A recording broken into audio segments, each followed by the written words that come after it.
So, ito na yung mga gulay ng kuya namin.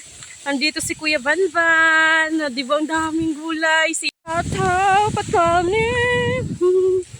Ganda, patulan. Nandito sa lahat. Pabukid.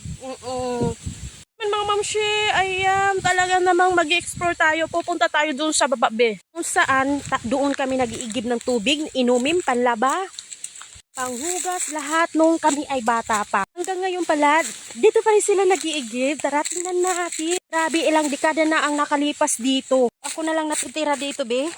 Iniwan na ako ng mga kasama ko. O, diba? Ay, dito yung mga lubi nila kuya. Kapag sila ay maglulukad, dyan sila naglulukad. Tapos may nandito na. Ito na siya.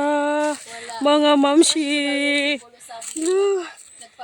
Nag-aano daw lang ako maglaba dito. Ito na yung labahan namin dati. Hello. Napakalamig ng tubig dito mga madam answer. Diba? Tingnan nyo mi. 90s, 90s. 80s pa. 90s, 80s pa. Tingnan mo, buhay na buhay pa din. Diba? Pakaganda pa din, be. Buhay na buhay. Kumpara sa mga tubig na nabibili natin, like mga minerals, ganun, wala pa rin talagang makakapantay. Walang katulad. Yan. Doon, papunta pa yan doon sa bukid, mga madam. Dito naman, papunta doon sa Lourdes pa. Salamat sa pagkakataon na ito na aming nabalikan ang aming mga nakaraan nung kami bata pa. Ganito kami kasi, ganyan kami kasi pag mabuti yung sa kanya, ganun lang yung dati.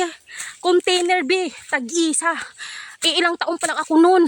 6 years old, 5 years old. Ganun. Ganyan na po siya mga madamas. Kakagod na. Pinambot na. Bawa natin mga bil. Aabto, hegrasya. Nagkakagod.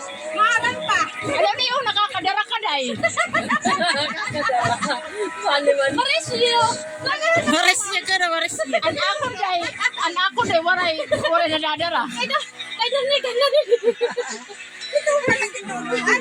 mga ibagot talaga mga ibagot talaga mga dagko kayo.